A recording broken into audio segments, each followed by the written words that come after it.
しいのばっかりや。チャンピオンのリバースイーブなんですけど、68万2000円でございます。ヴィンテージのスウェットの中では割と有名な。これエイプリルフールじゃないですもんね。エイプリルフールじゃなくて、こっちは前後ろビートルズですよ。こっちは別じゃの中で本当白っていうのがまず出てこない。なんか V もなんか均等 V か不均等 V みたいなのありますよね。ありますね。ラングラーはまたリバース D と違って、こっちはウエスタンジャケット、ウエスタンジャケットタイプものって呼ばれてるような。すごいのが全然ぎっしりありますからね. 여러분 안녕하십니까? 아기스타일 아기탁입니다. 오늘은 비가 오고 있는 관계로 여기 건물 안에서 지금 촬영을 시작했는데요. 어디로 가 있죠? 오모테산도. 네, 오늘도 빈티지샵 털러 가볼까 하는데 오늘은 아메리칸 빈티지가 가득 찬 그런 샵에 한번 가볼까 합니다. 오모테산도 메인 거리에서 조금 들어오면 있는 샵인데 그냥 길 가다가는 좀 찾기 쉽지 않을 수도 있어요. 이런 곳에 빈티지샵 있어? 뭐 이런 그런 샵입니다. 근데 오너분의 센스 있는 바잉과 그런 엣지 있는 아이템들이 가득 찬 네, 그런 샵입니다. 근데 지금 4월이잖아. 이따 눈 온대. 되게 폭설 내린대. 야바이네. 빵. 아, 뭐야? 오늘 만우절입니다. 아 진짜. 자, 좀 더 센 거짓말을 할까 그저 고민했다가 아내는 진지하게 놀래는 사람이어가지고 이 정도로 네 하겠습니다. 자, 한번 가볼까요? 여기 올라갑니다. 2층이에요. 여기 매장 이름이 스타일 202라는 샵인데 2층에 202실에 샵이 있어가지고 그렇게 이름을 지으셨답니다. ということで、いいですか？もちろん、はい、もちろんです。もう予告なしにいつも始めますんで。そうですか。こんな感じで。オーナーの山田さんでございます。よろしくお願いします。よろしくお願いします。今日もなんかエッジの効いた。いや、全然。おしゃれなスタイルですね。いや、もう狂って聞いてたので、いいの着てこようかなと思って。ありがとうございます。一丁羅ですね。もう、一丁羅なんかわかんないですけど、三丁羅ぐらい。三丁羅ぐらい。わかりました。ということはあんまり良くないってことですね。いや。お店のご紹介いただいてもよろしいですか？はい、一応、うちのお店がオープンしたのが2022年の11月ぐらいからなので、まだ2年ちょっとぐらいですかね。原宿でやらせていただいてて、激戦区で。いや、もうなんとか耐えながらやってます。はい。アメリカヴィンテージをメインにちっちゃいお店なんですけど、そこでやってます。本当に山田さんのお好きなものを集めた山田さんのお部屋に来た感じしますね。本当ですか？そうですよ。もう自分が好きなものをメインでアメリカで買ってきてっていう感じではいてるので、なんかすごいアットホームな雰囲気である風景でございます。今日は4月ですけど大雪が降るそうですよ。大雪がもうエイプリルフールじゃないですか。よくわかりましたね。さっき妻にやったらめっちゃ引っかかってたんですよ。そうなんですか。めっちゃびっくりした。4月1日だから。よくわかりましたね。ということで今日は撮影っていうのも実は嘘です。嘘ですか。そっちは本場じゃなくて。本当です。本当です。さっき入ってきた、すぐ目に入ったのがこれ。でもこれちょっとイギリスかいきなり。これイギリス。そうですね。いきなりイギリスですけどね。はい。これベルスタッフ。そうですね。トライアルマスター。そうですね。サインウィラーのタグがついてる。本当ですね。ちょっと古い方の。これ年代どれくらいですか？60年代ぐらいだとは思いますね。アメリカのヴィンテージというふうにね、ご紹介してきたんですけど、いろいろ入ってますからね。そうですね。僕も結構こういうオイルド系であったりとか、あとロンジャンであったりとか、スクールジャケットとか結構好きなので、ちょっと目に入っちゃいましたね。それはもうあと状態が綺麗っていうのと、あとベルトもしっかりと残ってて、やっぱこれがなくなってることが多かったりするので、これ結構重要ですもんね。そうですね。それがやっぱあるかないかで見え方も変わってくるかなと思いますし、14万3000円。そうですね。欲しいですね。次このレザージャケットちょっといいですか？これはどこのですか？カーランドって読むんですかね。牛革ですかね。牛革。はい。しかもこのスタッツがすごいですよ。こっちとあとベルトのところも打たれていったりとか。本当ですね。そうなんです。これ年代は？これは50年代ですね。50年代。はい。これ着てたら喧嘩は売られなそうですね。喧嘩売られないかわかんないですね。ちょっと強そうに見えますね。ちょっと強そうに見えますよね。ちょっと北斗の拳の匂いがしますよね。若干しますね。若干しますよね。アメリカの雰囲気が。かっこいいですよね。かっこいいですね。そうですよね。なんかあとスウェットはすごいお好きだと。はい。スウェットは好きですね。僕ちょっとスウェットまだ勉強不足なのでお詳しいですか？全然僕も全然あれなんですけど、60年代から70年代ぐらいがメインのヴィンテージスウェットって呼ばれてるようなものがメインなんですけど、ビンスウェってやつ。ビンスウェってやつですね。これ70年代ぐらいですか？こっちは60年代ぐらいですね。で、本当もともと黒が退色して、スミ黒みたいな感じになってるんですけど、で俗に言うこういうカラーフロッキーって呼ばれてるような、フロッキープリントに色が入ってるような、ヴィンテージのスウェットの中では割と有名なものにはなるんですけど、これで元はもうちょっと色が濃くあったのが、元はもっと濃くありましたね。この目とかももっと緑だったりだとか、ここのオレンジとか虎の色味がもっと濃く本当に残ってるたので、それがまあどんどん経年変化で落ちていったっていう感じにはなるんですけど、遠くから見ると同じ一色かと思いきや、よく見るとそうです3色4色ぐらい、まあ、白も入れたら4色ぐらいあるってことそうなんでもんね。ですすよ。すごい面白い。またビンスへのファンは熱いですからね。そうですね。やっぱりここ最近すごい盛り上がってるというか、もうすごいですよね。もうアメリカの値段の上がり方も尋常じゃないぐらいと本当上がってるので、ほぼ日本人が上げたんじゃないですか、値段。多分その可能性もあると思いますね。16万5千円でございます。これ税込みですか？税込みの値段ですね。はい。サイズもこれめっちゃいいサイズじゃないですか。 M よりかはもうちょっと気持ちでかい L よりの方だとは思うんですけやっぱど、大きいのが人気ですか？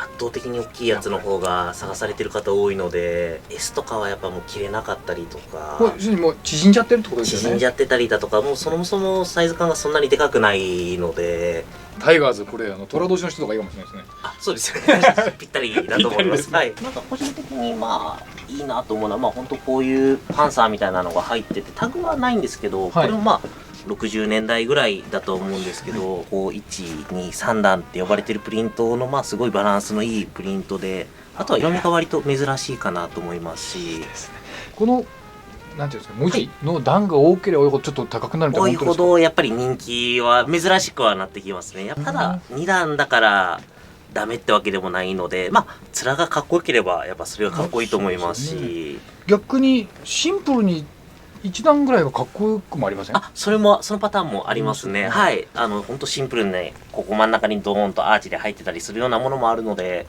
それはそれでかっこいいので、はい。でも一応ビンスウェ界ではまあこういう三段プリントって言われてる方が、まあ、なんだ、ちょっと、人気があったりはしますね。なるほど、はい。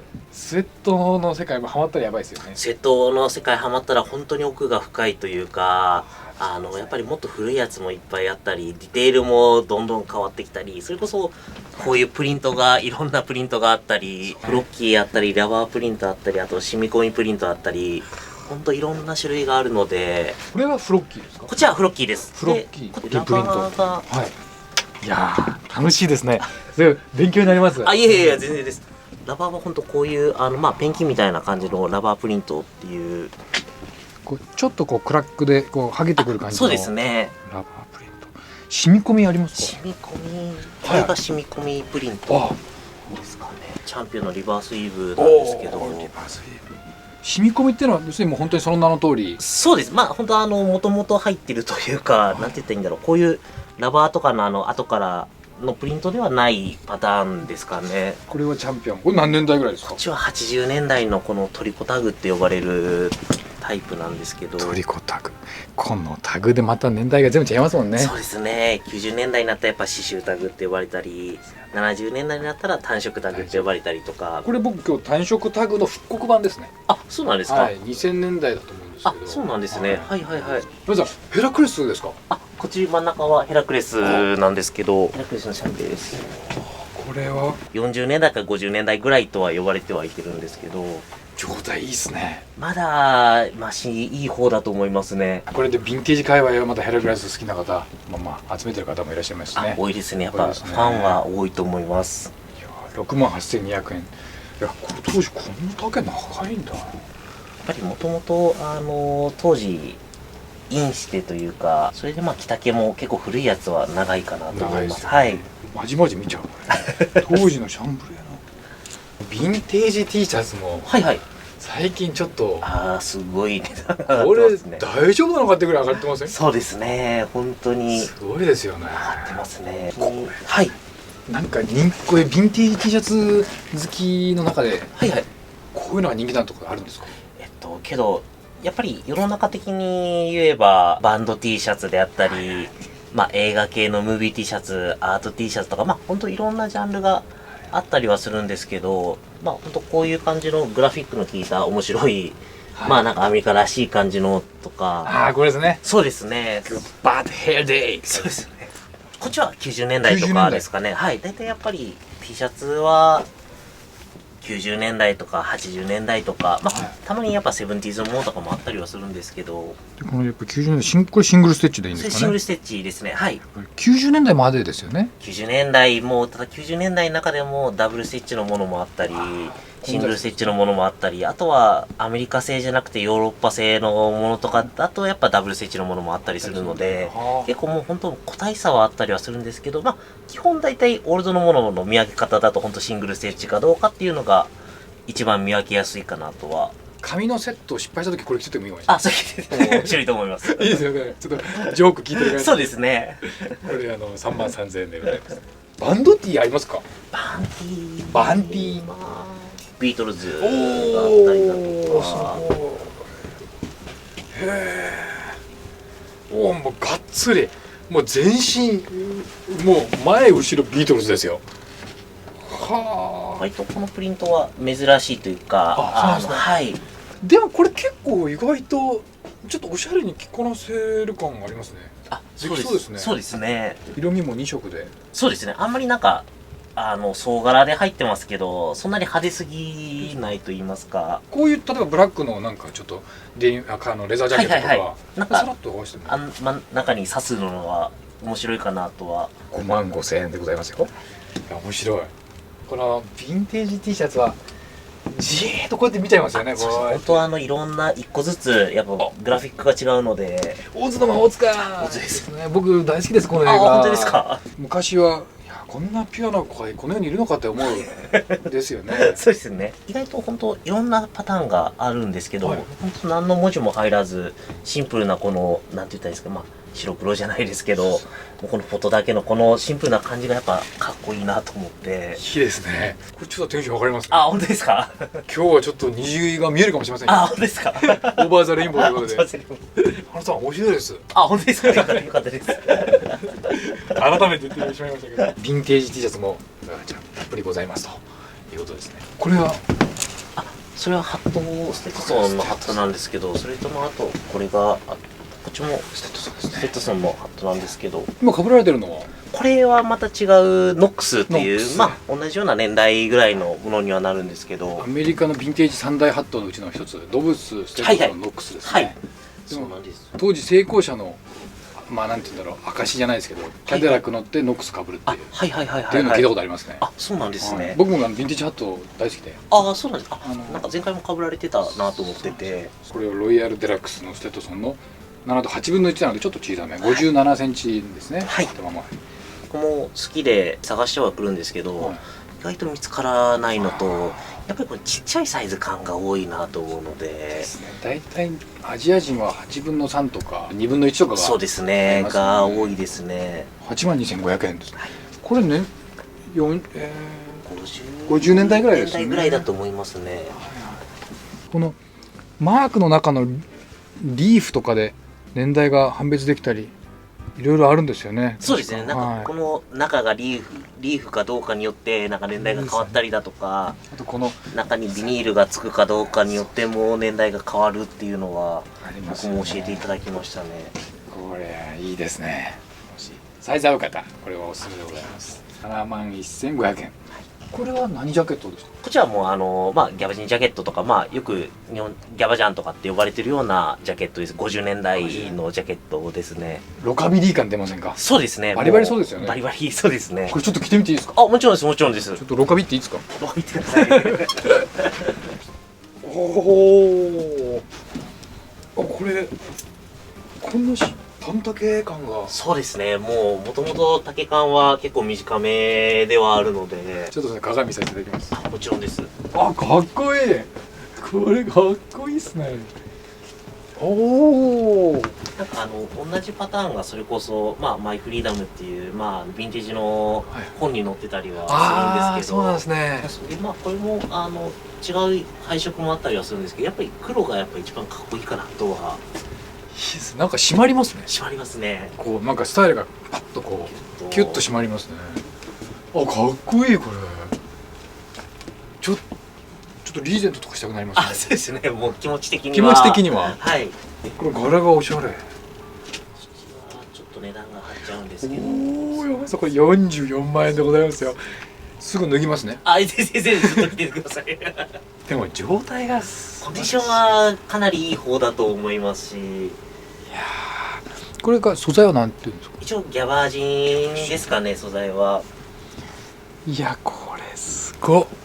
しかもちょっとこのリブがちょっと伸縮性があって、だから腰にキュッときてくれるんですよね。そうですね。でもこれ4万4000じゃないですもんね。44,000のかける10ぐらい。かける10ぐらいはいこれエイプリルフールじゃないですもんね。エイプリルフールじゃなくて、こっちは毎日。毎日はいこれ今日のスタイルもバッチリしてないですか？あ、めちゃくちゃ似合います。本いやーこれ脱ぎたくない。ここら辺は当にはいはい。あ、こっちもまあ同じような類ではあるんですけど、まあはいこっちはウエスタンジャケット。ウエスタンジャケット結構こういう系って例えばH バー H シートバー C があったりだとか、ですよね本当は何社か違うタグのやつがあったりはするんですけど。昔僕大学生の時もこれとそっくりな H バー C のやつ持ってました。ヴィンテージのああ、そうなんですか。はいはいはい。今持っとけば結構上がってるんですよあれ。あ、そうですね。今この辺もけどここ最近だと思いますけどね、こんなに値段が上がってきたのが。僕が持ってたのは今これぐらいの値段になってますもん。あ、そうなんですね。いやーあの時手放してしまったのでもったいなかったなって。こういうウエスタンシャツもかっこいいですからね。かっこいいですよね。で、これは割とシンプルな方なんですけど、もっと刺繍装飾が入っててかっこいいのもあったりするんですけど、僕はこのシンプルなやつの方が着やすくて好きなので。そうなんですよね。刺繍はもちろんかっこいいんですけど、はい。結構、マッチする時ちょっと難しいかなってなりますね。あれはあれでねかっこいいんですけど。これ22万円でございます。いいですね。皆さんこれなんですか？ここら辺は。あ、その辺はスーベニアジャケットですかね。じゃん。ちょっといいですか見て。もちろんです。お韓国の韓国の国ございますよ。これ何年代ぐらいですか？これ50年代ですね。大体もうこれとあとまあこっちの2つは50年代ですかね。これもまたレアな。おお。42万9000円でございます。さらっとはいはい。すごいレアがありますねここに。あ、なんかもう置く場所がなかったのでここに来てるだけで。ぎっしり詰まってますよ。こっちはもうまた物が変わってくるんですよね。ここっちは本当まあ本当スカジャンって呼ばれているようなはいものなんですけど、こっちはもうもうタイランドって入ってたりだとか、本当だ。こっちのもう一個下の方のはいは白い方はこっちはベトナムだったりするので。い。いわゆるベトジャンですか？ベトジャンですね。こっちはベトジャンの中でも本当白っていうのがまず出てこないと思います。大体やっぱり黒か、あとは迷彩のキルティングになってるやつが多いんですけど。よく見ますね。そうなんですよ。これ白ってことでレアですね。で、なんか白とか赤とか青とかなんか違う色味があるんですけど、大体もうボーイズサイズのちっちゃいのが多いので、メンズで着れるサイズっていうのが本当に出てこなくて。そうなんですよ。これ60。こっちは60年代ぐらいですね。ベトジャンってそのベトナム戦争。あ、そうですね。もうその時のまあ本当まあスカジャンとよう似た感じで、まあその時のスーベニアですね。はい。ってことはこれ現地で作られたってことですかね？そうですね。まあこの辺はやっぱりジャパンとかそういうのですけど、この辺はもうベトナムのたまにローカルメイドのタグがついてたりするのもあるんですけど。そうなんですね。いやこれ42万9000円でございます。すみませんありがとうございます。こええ、れもちろんです。もちろんです。なんで僕は腕に輪ゴムがついてるんですか？ここがっつりめっちゃレアじゃないですか。この辺は全部そうですね。もう50年代のスーベニアジャケットですね。これ別チンですか？こっちも別チンですね。別チンこれとあとまあこっちのこの黒も別チンですかね。状態これめっちゃいい。スカジャン結構ボロボロな多いじゃないですか。多いですね。で本当たまたまこの2つは本当コンディションがすっごい綺麗な状態で買わせていただいたので。で裏もちゃんとありますね。裏も入ってます。おお迫力満点。なんかよく刺繍もこういう風に色が入ってるのが多いんですけど、本当このシルバー一色というか、まあ、白一色の刺繍っていうのがやっぱりまたかっこいいなと思いますし。これちょっと着てみていいですか？もちろんです。どうぞどうぞ。おおぴったりですあ、ね。本当ですか？わあすごっ。まあ、なかなかここまで綺麗なやつも本当数少ないかなとは思うので。ですよね。本当綺麗ですね。へえ。山田さん素晴らしいアイテムが揃っていらっしゃいますね本当に。なんとか頑張ってやってますね。ご謙遜されてるんですけどすごいのが全然ぎっしりありますからね。これ見ていいですか？もちろんですもちろんです。見てください見てください。着ながら目に入ってきた。はいはい。これはもうリーバイスのセカンドですかね。リバイスのセカンド。で一応カーパッチが本当ギリ残ってるかなっていうでブランケット仕様。ブランケット仕様ですね。タグはタグは取れちゃってるんですけど、ついてたら本当片面タブって言われてるのがつくと思います。うわ68万2000円でございます。だからもうさっきから何回も言いますけど、さらっとすごいのがあるんですよね。本当かけるところがなかったからかけるところがなかった。これここだけでもこう1個バーンかけてでもいいぐらいのレベルのものが。ちょっと店がちっちゃくて。いやーすごいな。でもこの色がかなり残ってますね。そうですね。色がかなり濃く残ってる方だと思いますし、あとやっぱりブランケット特有のここの袖の当たり具合だとか、やっぱここまでこういう蜂の巣でこう入ってるのもやっぱり普通の一枚物のものだったらここまでなかなか入らないので、そこがやっぱりブランケットならではの良さではあるかなと思いますし、やっぱこの厚手な分出やすくなるんですね。そうですね。当たりが出やすいと思います。50年代のセカンドで皮が残ってますね。ギリギリですね。本当にこれ残ってたら100万とかいくんちゃいます？残ってたらもうちょっと多分値段はやっぱり残ってるか残ってないかだけでも値段は結構変わってきたりだとか、あと本当紙パッチか革パッチでもやっぱ若干の値段差は出てくると思いますね。皮の方が高いですか？革の方がやっぱり古い分ちょっと高くはなると思います。ちょっと着てみていいですか？もちろんです。どうぞどうぞ。うわぴったりや。いやーいいっすね。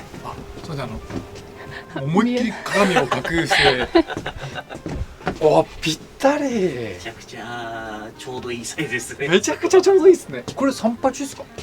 多分表記があれば40ぐらいだと思うんですけど、ちょっと縮んで38ぐらいですかね。ぴったり。欲しいのばっかりや。山根さんこれあかんですわ。あかんですか？もうすごいのが欲しいです。いや、ありがたいです。そう言っていただければ。この生地感ですよ。いいですね。今日これ着てずっとちょっとお店撮影しようかなっていう。ぜひぜひ。それちょっとね申し訳ないので。下さんの VCM にも出します。VCM 毎回出されてるんですか？第2回目から出させていただいてて、僕もし次行く機会ございましたら皆さん一生懸命探しますんで。ぜひぜひ。次いつですか4月の19、20。ギリいるかもしれないな。本当ですか？もしいたら時間あればよろしくお願いします。VCM に関してはこちらの動画を見ていただいてですね。行く機会ございましたら山田さんぜひよろしくお願いします。これビッグ E ですか？ビッグ E ですね。そっちがタイプものって言われてるような、ほぼ年代はそんなに変わらないんですけど、サイズが33と32。これまたいいサイズですよ。ここですね。この E の部分がこのビッグ E。70年代ぐらいまではビッグ E が存在するので、そこから E がちっちゃくなってスモール E って呼ばれるようなものになるんですけど、なんか V もなんか均等 V か不均等 V みたいなのありますよね。ありますね。やっぱ古いやつの方が均等 V って呼ばれてるようなV の形が均等になってるんですけど、これは不均等ですかね？そうですね。片方が細くなってて片方が太いみたいなことですよね。おいくらですか？おお。そうです。多分どっちも同じぐらいの値段だったような。全く同じ値段ですね。そうなんですよ。42万9000円でございます。すごいですね。何十年も前のものになるので、あとはコンディションとやっぱ色の濃さで値段がやっぱり変わってくると思うので、ダメージがもうほんと全くないというか。本当ですね。そうなんですよ。やっぱりどっかしらダメージがあるの多いんですけど、やっぱノーダメージを探すっていうのがやっぱり難しいっていうのと、色の残ってる方がやっぱり価値はあるかなと思います。これ本当ダメージないですね。そうですね。でもデッドではないんですよ。デッドではなく、もちろんユーズドのコンディションではあるんですけど、すごい綺麗には残ってるかなと思います。ちょっと内側見ていいですか？もちろんです、もちろんです。どうやってこれを探したのっていうのはありますよね。なんかディテールがありますね。本当にこのボタンの裏の数字で工場の番号が分かるとか。そうですね。ここの裏とかいろいろありますよね。あります。南蛮がなんとか工場とか。リーバイス本社の人も知らんと思いますけどね。あ、ですかね。ぐらいのなんか細かい情報をそうですね。研究してる人いますもんね。僕も正直そこまで覚えてないですし。覚えれない覚えれないですね。オリジナルの生地感とディテールっていうのを見れるっていうのはやっぱ貴重な体験ですね。そうです。もうなかなかやっぱりオリジナルと今の現代で売られてるものを見てもやっぱ生地感が違ったり、糸の感じはやっぱ違うかなとは思うんですけど、色落ちもやっぱ違いますか？色落ちもやっぱりなんて言ったらいいんだろう、ちょっと荒々しい色落ちというか、ちょっとワイルドな感じにそうですね。501ビッグ今ございますので、はい、ぜひ。これちっちゃいのございますね。これはディスプレイですね。そっちはもう誰か本当欲しいよっていう人がいればセットで買っていただければありがたいなとは。これ上下でございます。上下でおいくらですか？上下で10もうその10あたりでもう大丈夫です。10あたりで値段つけてなくてもう10って聞いた時点でこれはすごいわっていうね。ここら辺は本場これオールスターですか？オールスターなんですけど、こっち側の左3足は新しいもう現行の CT70 って呼ばれてるものなんですけど、一応右の方は本当古いチャックテイラーになるんですけど、サイズがね13とかのバカでかいサイズなので。1個置いてあったらちょっと分かんなかったんですけど、持って持ち上げるとどんどんでかっ。めちゃめちゃでかいですよね、それは。でかっ。これすごくないですか、大きさ。これ少年野球のバットぐらいの大きさですよ、これ。サイズ合う方は絶対買った方がいいですね、これ。だってもうその人のサイズを見つけるだけでも大変なのに。そうですね。で通常の9とかそういういいサイズに比べたらやっぱ値段がどんとやっぱりまだ安くはつけてると思うので。これ59,400円ですね。これじゃあ結構合わせやすいサイズですとかだったら本当多分10万いくか10万超えてくるかぐらいにはなってくると思います、今だと。ステーキでもこんなでかいの食ったことないですよ。どういう例えか知らない。すみません。これでブランドはなしですか？これタグが取れてるので何とも言えないんですけど、これもすごい状態もこれいいですね。若干ここのフロントのこの辺がちょっと色抜けてるかなと思うんですけど、なんかボールかなんか当たったかも。当たったかわかんないですね、白いやつが。なんか今日はスウェットすごくスウェット今日着てきたからか、なんかスウェットに目がいくの。確かにそうですね。いい。ちょっとでも若干大きい。でもこんなもんか。普段あるよくネイビーとかそういう色味じゃなくてちょっと違ったブルーって言ったらですよね。これ何ブルーなんですかね。なんかちょっとわからないんですけど、ナスコンでもないですしね。ナスコンでもないですね。すごい大人ブルーですね。大人ブルーですね。ご存知ですか？あれですよね。歌のそうですね。ご存知の方。これなんですか、これ。こっちは古い40年代ぐらいの両 V って呼ばれてるスウェットなんですけど、両 V ガゼットが入ってるヴィンテージスウェットでございますよ。でウィルソンのタグが残っていて、本当だ、ウィルソンタグが残ってて、でやっぱりグレーとかが圧倒的に多いんですけど、やっぱりこのエンジカラーっていうのも珍しいですし、あとサイズも大きめですかね。あとはカルバーのプリントが入って、あとやっぱりそのウィングフットっていうプリントもやっぱすごくセットの中では好きな方多いかなと思います。そうですね。29万7,000円でございます。かっこいいな、この色合い。本当にエンジのいい色ですね。そうですね。で今ある僕のお店の中では一番古いスウェットですかね。それがそうですよね。40年代ですね。40年代になるので、すごっ。毎回アイテムがパンチが強すぎてなんかちょっと麻痺しますね。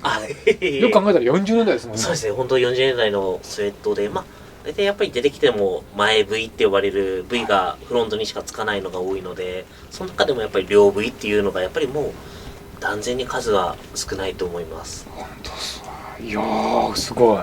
ラングラーありましたっけ？ラングラーはそうかなですね。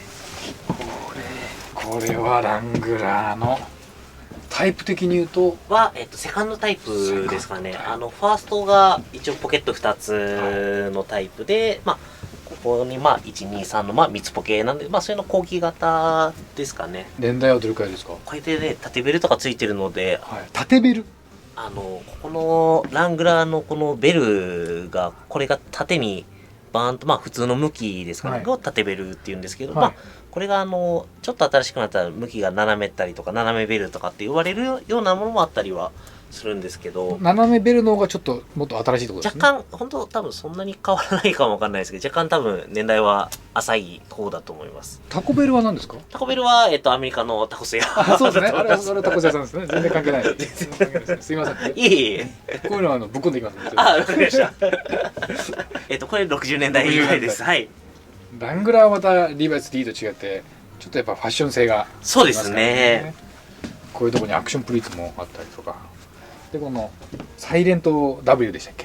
なんかそんな感じそんなだったと感じですよね思います。ラングラーの W を発音したいのでサイレントでサイレント W のこれが入っててっていう、ラングラーファンってラングラーをずっと集める感じありません？ありますね。やっぱりリーバイスじゃなくてやっぱラングラー。それこそやっぱリー好きな人はもうリーっていう感じの方が多いので。多いですよね。はい。なんかそこだけ行きますよね。いきますね。多分リーバイスじゃなくて俺はラングラーだよっていう感じでやってる方は多いと思います。なんかそんな感じありますよね。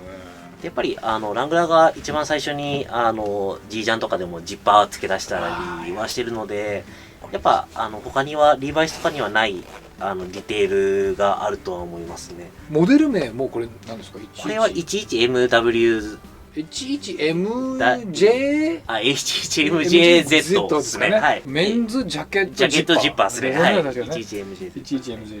11MJ19万8000円、はい。こういうところも入ってるのやっぱ違いますよね。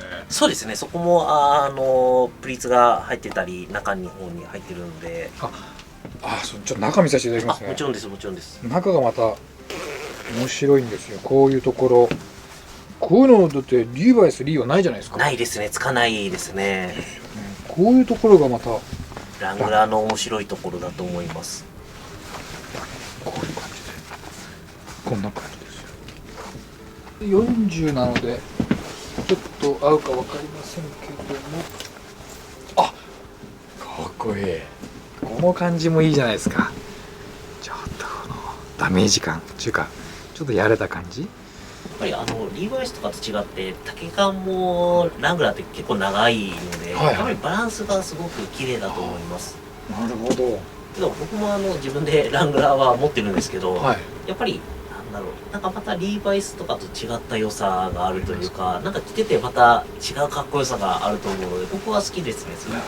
生地感も違いますか？生地感も若干違ったは、これがリーバイスの70505って呼ばれる、ビッグ E なので、サードの後のタイプなんですけど、 775の次ですか？そうかですね、557 557の次の、次はい。色の落ち方とかはまたリーバイスとラングラーじゃ違ったりはしますし、70505はい、70505です。こちらはスタイル202でしたね。こちらスタイル202です。はい。数字が多くて数字がいいから。 70505からちょっとあれですよね。パッチも細長になりましたよね。確か。そうですね、でっかいのじゃなくてちっちゃいパッチになってくるので。ですよね。ってことはこれはサードモデルじゃなくてサードの後の言ったらフォーフォースですね。スですよね。形はサードに結構近いシルエットディテールではあるんですけど、また着丈も全然長さが違ったりだとか、そのサードの方がもっと短いんですよね。もっと短いですね。このベルここの 1個分ぐらい、ちょっとベルト1個分ぐらいちょっとぐらい多分変わってくると思います。なのでフォースの方が合わせやすいっていう人もいますよね。そうですね、もう一番完成された形にはなってるとは思うので、14万3000円でございますね。色も綺麗に残っております。これは迷いますね。これどっち買うって言われたらちょっと迷いますね。けどやっぱりラングラーの方がはい数は圧倒的に少ないので、僕はラングラーを押したいですね。なるほど。ラングラー推しなんですね。ラングラー欲しいです。確かにこのジッパーとかまたこのディテールがやっぱ違うっていうのがやっぱこの個性は出しやすいですね。そうですね、デザインとかもやっぱりちょっとおしゃれな感じもしますし、ちょっと洒落てるなって感じになそうですりますよね。ね。いや今日はたっぷり見させていただいて、ありがとうございます。いや楽しかったです。こちらこそです。ありがとうございます。お店の時間はどういう何時から何時までですか？一応1時から20時までなんですけど、ちょっとたまに買い付けとか行ってたりするときに不定期で店閉めてたりはするときあるんですけど、インスタグラムの方にストーリーとかで上げたりはするので、ぜひ見ていただければ概要欄に貼っておきますので、ぜひよろしくおそれチェックして願いします。ぜひ東京、そして桃さんと来られましたら、山田さんのお部屋にお邪魔するからあ、こんな感じですけどよろしくお願いします。もう楽しく、そして本当にとてもご丁寧にご対応していただきますのでありがとうございます。来ていただけたらと思います。ぜひよろしくお願いします。ということで今日はありがとうございました。こちらこそです。ありがとうございます。は今日はエイプリルフールですけども、い、そうです。特にちょっと大きめの嘘を考えてちょっと家に帰ろうかな。あ、了解です。なんかあったら教えてください。なんかあったら連絡します。はい。